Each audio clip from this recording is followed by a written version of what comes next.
Bonsoir et bienvenue sur InfoZone. Présidentielle 2026 au Bénin risque de se tenir sans la principale partie d'opposition. La Cour constitutionnelle s'est déclarée incompétent à l'affaire de parrainage au sein du parti Les Démocrates. Le problème qui gangrène ce parti n'est-il pas interne? Merci de votre abonné à notre chaîne et activez la cloche de notification pour ne rien rater, sans oublier un petit j'aime pour nous encourager. Rencontre entre le président Patrice Talon et le président du parti Dr Boni Yayi juste après la déclaration de la Cour constitutionnelle et du Sénat. Les démocrates vont-ils changer le duo? Où il aura l'élection présidentielle de 2026 sans les démocrates? Vous suivez InfoZone, abonnez-vous si vous n'aviez pas encore fait.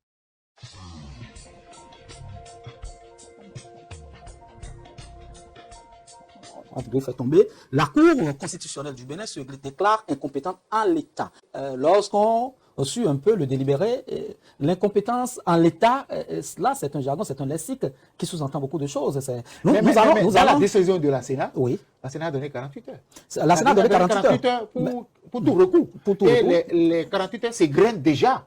Mais dans le calendrier qui est donné par la Sénat, c'est normalement le 26 que la Sénat devrait pouvoir sortir la liste provisoire. Oui, non, mais nous avons tous vu. Là. Oui, on a tous vu. On a tous vu la même chose. Donc je dis on a comme l'impression qu'il y a quelque chose d'irrationnel qui actionne les gens à la Sénat et qui fait que, voyez, rappelez-vous, c'est eux-mêmes qui ont programmé la remise des parrainages à une certaine date, et puis après, on remet après à une autre date.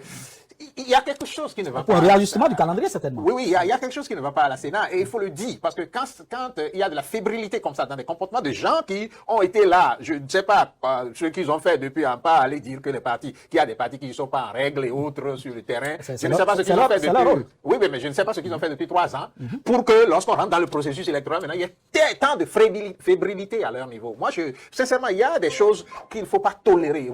Enfin, il y aura le moment de parler de pourquoi nous sommes exigeants vis-à-vis donc de ceux qui tiennent des responsabilités publiques de respecter un certain nombre de comportements qui permettent que les citoyens aient confiance en ce qu'ils font. Mais je voudrais quand même, si vous me permettez, très rapidement, en 30 secondes, dire que quand j'ai parlé de parrainage à donner aux démocrates, je n'ai pas dit que les démocrates aillent chercher le parrainage. J'ai dit que le président de la République, s'il veut sauver son système, et ça c'est sans condition qu'il doit le faire, qui doit sauver le système en faisant de sorte que les uns et les autres puissent aller normalement aux élections. Et maintenant, faire de sorte que, quand on sauve le système dans des situations difficiles comme ça, régler les problèmes après à la suite. Donc, ce n'est pas que les démocrates vont aller maintenant se donner une condition sur la base de laquelle ils vont maintenant avoir un parrainage. Ce n'est pas de ça qu'il s'agit. Il s'agit pour le président de voir que sa propre réforme est en difficulté et qu'il faut aller au secours de cette réforme. Encore que ce n'est pas la réforme de Patrice Talon, c'est la réforme du Bénin. Non, c'est lui qui l'a entrepris, et ça va être versé au bilan donc, de la mouvance sans... Est-ce que vous avez compris un peu ce qu'il a dit? Et à la lumière de ça, est-ce que vous pensez que les carottes sont réellement cuites pour le Parti des démocrates? Tout à l'heure, Paul-Marie Gossou parlait du politique. Ici, le juridique, c'est moi, ça veut du politique. Ça, c'est le jargon. Moi, je ne veux pas m'aventurer. Mais il y a une chose, et je crois que les Béninois, parfois, ils doivent nous suivre. Et j'avais déjà dit ça. Boni Yayi a demandé à rencontrer Patrice Talon. Ne soyez pas surpris. Peut-être les gens vont m'insulter pour dire qu'il est toujours dans l'imagination. Ne soyez pas surpris qu'on instaure un dialogue politique comme en 2019. Ça, c'était ce qui était arrivé en 2019 et ça a conduit à la révision de la Constitution. Et cela n'aurait pas réglé un certain nombre de problèmes. Écoutez, en matière d'affaires politiques, il y a des concessions qui se font. Pourquoi le président Boni Yayi a-t-il cherché à rencontrer le président Patrice Talon? C'est qu'il y a encore possibilité que des choses se fassent. Donc je dis...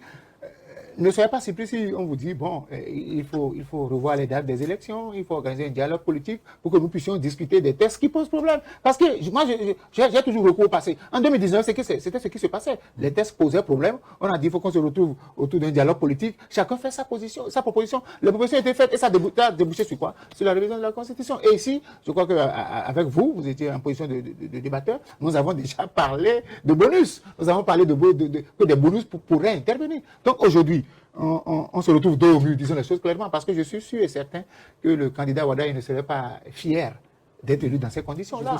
Nouroudine Saka Saleh a déposé un recours pour la suspension du processus électoral. Un recours qui n'a pas prospéré, mais il est revenu à la charge et avec un autre recours. Dites-nous, est-ce que tout cela s'inscrit dans la dynamique de ce que vous êtes en train de dire, Alphonse Moïse Soulé? Vous savez, oui, on parle de suspension du processus électoral. On est en train de donner les armes à celui qui veut organiser le dialogue politique d'exploiter. Vous vous êtes rendu compte que plus on ne peut pas aller en avant, on ne peut pas reculer, ce qui nous reste, on suspend le processus électoral, on va régler nos différends et on revient. Mais la Cour s'est déclarée incompétente pour cela. Est-ce que la Cour va chaque fois s'imposer aux hommes politiques? Parce que le recours introduit, qui demande la suspension du processus électoral, peut revenir encore sous une autre forme. Et la Cour, dans ce cas-là, sera favorable et va renvoyer les hommes politiques deux à deux pour dire allez vous entendre, on suspend le processus et on fait les choses à la régulière. Il faut toucher aux dates. Ne nous trompons pas, les dates étaient déjà fixées dans la Constitution. Et c'est pourquoi j'ai dit en me référant en 2019, nous irons à un dialogue politique. Chacun pose ses problèmes. Donc, par conséquent, le code électoral qui met à mal la réforme du système partisan, on doit revoir des articles. Et par conséquent, il faut donner un coup de pied à la Constitution. Parce que les dates sont fixes. Si on doit suspendre le processus électoral et revoir les dates, il faut toucher à la Constitution parce que les dates sont connues dans la Constitution. On sera obligé d'écourter peut-être les délais. Et pour écourter les délais, il faut forcément toucher au texte. C'est ça la réalité parce que aujourd'hui, tout le monde constate que pour sauver le processus électoral, un dialogue s'impose. Mais je pense plutôt qu'il est encore possible de sauver les meubles.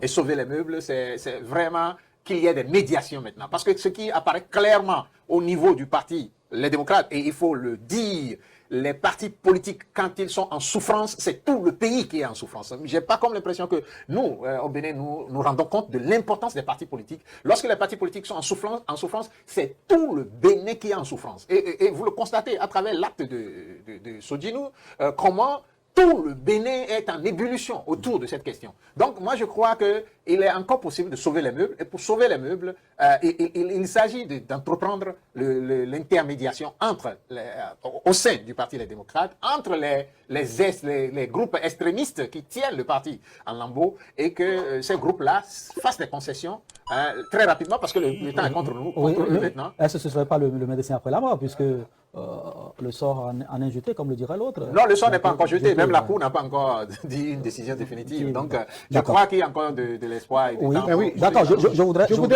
rappeler quelque chose. Tout à l'heure, vous avez dit qu'il faut trouver peut-être un parrainage. Le Yoruba appelle ça Eda Kouekbami, au sein des conséquences.